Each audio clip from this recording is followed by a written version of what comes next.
Hello, hello, hello. This is RobotnikIsSexy. Once again, friends, with another completely unwanted Wi-Fi battle on YouTube. Let's go. This is a passerby. All my OU matches are passerbys. I'm just like scared of fighting real OU people, I guess. I don't fucking know. Yeah, this guy is no joke though. I mean, like, he's got floor guys, which is like whatever, but everything else looks pretty threatening. He's got that extremely popular Tapu Koko Coco Lucha? Coco Lucha, you could call it. I think it's called Coco Lucha. Either that or it's Lucha Coco. But Coco Lucha, it sounds like Cucaracha. So we're going to go with that one. Coco Lucha. Coco Lucha is, if you didn't know, there's this seed item that increases your defense if terrain is up. Swoobat is really good with this, with stored power, as Weedle Tweedle, our Pokemon Lord and Savior, has shown us in the past. But more notably, Hawlucha can do it too. Hawlucha gets unburdened, so it like consumes its item. I forget what it's called. I forget what it is. It's something that activates when the train is up, and then he gets a defense boost, and then he gets the unburden boost, and then he just turns into a killing machine with stored dance and acrobatics, all that stuff. You know how it is. If you're familiar with Pokemon, you should already know.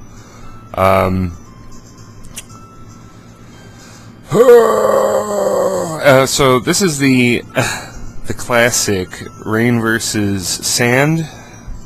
I'm gonna try to get this. This is bugging me. This is actually bugging me because, like, one side is less straight than the other side. Alright, I think that looks comparable. Alright. God. Really should have done this before recording, but, you know. It's how I do it, man. It's how we do. So let's hit the A button and get this one started. This guy actually fought me repeatedly. Yeah, and he's got the bucket hat, which is Weedle Tweedle's favorite clothing item in the whole game. He wears it every day. He just looks in the mirror and he's like, damn, I'm fine. Got that red bucket hat. He's going to lead with Crocodile, of course he is. I'm really happy I chose to lead with Hippo Down. I was really thinking about leading with someone who wasn't Hippo Down. But Hippo Down's pretty safe, and he's going to start the game by going for a fast knockoff.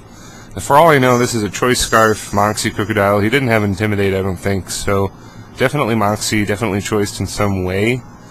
Knockoff does a lot. I've got Sassy, Max Special Defense HP, Hippo Down. No defense investment, and this guy just tanks anyway. In fact, Hippo Down doesn't even need leftovers. Like, it's so fucking good. Maybe it's better in a level 50 format, I don't know. But it's just insanely good. You're gonna see Hippo just go crazy later. I'm going to make a pretty good move and switch directly into Tapu Bulu as he switches into his Pelipper. He could have led with Pelipper. I was really scared of a Pelipper lead, but went with the gut, and I think it worked out. So another gut play is staying in. For all I know, this Pelipper is Choice Scarf offensive, too. I don't know. He must be defensive, though, because he lived the Woodhammer, I want to say. Hurricane still knocks me out. So I lose Bulu really early, but also he's going to lose Pelipper really early because he decides to stay in and fodder it. So, yeah, it's a good trade. It's a good trade. I got my sand in the back. We can stop Swampert eventually. We can't stop him right now because here he is. So, I'm going to make a really risky play and switch into normal Mawile, get the Intimidate off. If he went for Waterfall, I probably would have died. Been 2-hit KO'd or something, maybe even 1-hit KO'd, despite the Intimidate. So he's got the shiny Swampert. And I need to say, this guy has amazing nicknames. Not on the Swampert, but on his other guys. So I get that Ice Punch right. And the grassy terrain also forces him not to click Earthquake. I really love grassy terrain and Sandstorm. I just like grassy terrain mixed with weather effects. I think it's really, really cool. Like, you could do grassy terrain with Sun, because like everybody on the Sun team is weak to ground, so it stops people from clicking Earthquake. You could do grassy terrain with Sand, because all those rock types and steel types, they're weak to ground too. Like, it just, you can just splash it in there, and you already know Tapu Koko is OP. I'm gonna be a lucky son of a whore, and not only do I not get flinched by Waterfall, which would have ended me immediately, but we land the player off, and then he hard switches out immediately, predicting my Sucker Punch. Need I remind you, this is a passerby at like 3 in the morning. Probably some European man, or a woman, probably a man. He's gonna Earthquake. Look at how little damage that does to Hippo. Like, I don't have defense investment. I just have max HP investment, and we're gonna live on 11. We're going to live on 11 health and slack off right in his face. Like, maybe he got some bad rolls. I don't know. I'm not gonna look it up. I don't give a fuck. But it looks like we're living on 11, and we're just gonna stall him out with a bunch of slack off moves, healing moves. So yeah, there's a chance he could definitely crit me, and that would rock the game. But being a lucky son of a whore,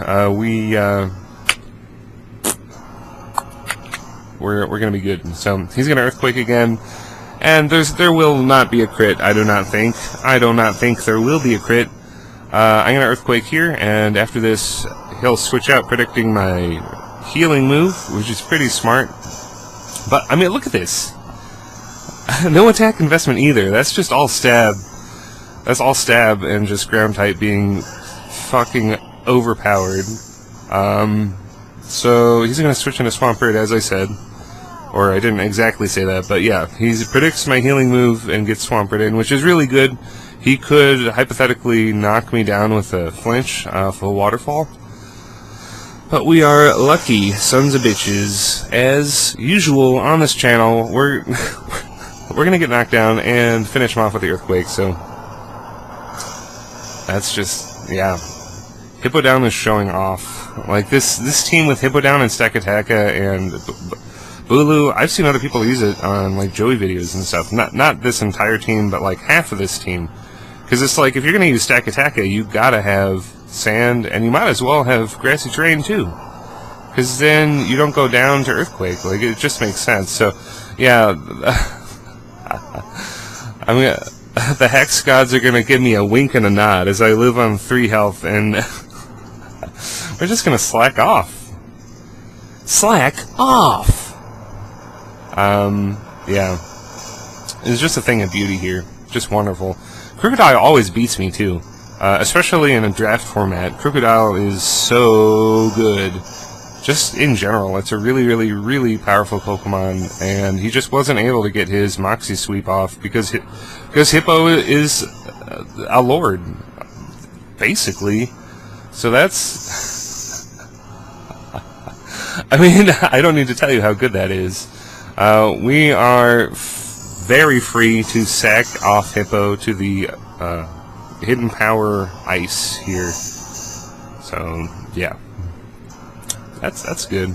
Now we get in Bubble Boy. If he has Electric Z, he's going to have to burn it, so that's really good. That means he won't be able to take out Stakataka. So he does, in fact, have the Electric Z. Every time I see Coco and Wi-Fi in particular, it always has Electric Z. And I can't really fault it, because it's just good. Like, you get boosted by Stab and Terrain, and then if you use it with Thunder, it's like 190 damage or something? 185, right? Yeah, that my poor little single-celled organism there is just going to get knocked back. If he didn't have Z, I would have set up Trick Room and then just swept his team from there. And Ridiculous is a really good, sturdy Pokemon to set up Trick Room and get some late sweeps. And it has a hidden power fire in case a scissor shows up. So thankfully we're not going to get paralyzed and fully paralyzed by that thunder. Once again, the Hax God's looking out for me. So we're going to get up the Trick Room, and this is pretty much a wrap. Like, everything he had that resisted Sakataka is long gone. He's definitely predicting my own Z move, and he's going to sack Forges. But it really doesn't matter, because I'm going to get an attack boost from this. Like sacks don't even, sacking off a Pokemon doesn't work when you get an attack boost from every kill. Obviously. So this Forges just doesn't see it coming. There's a huge rock. That's a fatality there. That's a Mortal Kombat. So that guy's out of there. Yeah. I love Sakataka so much. This is like one of my 2 like really OP teams. Yeah, and I mean, like, I don't even feel bad. Like I said, he's got the Coco Lucha. He's brought his OU fisticuffs. He's ready to go. But we just have late game Sakataka doing its job. He got the defense boost with the whatever the fuck item, so that's great. His Unburden gives him greater speed, but in Trick Room that does not help you. So, yeah, Gyro Ball is it. That's it. Now it's Tapu Ostias. Yeah, this Coco is out, and yeah, we're just gonna finish it with a Gyro Ball. So that's a really satisfying first match. He's we hit the play again button a couple times, so expect another video from this guy, basically, because of this guy. So thank you, AGUILA. Great stuff. If you enjoyed the video as much as I did, which is seriously doubtful, comment, like, and subscribe, and I will see you later.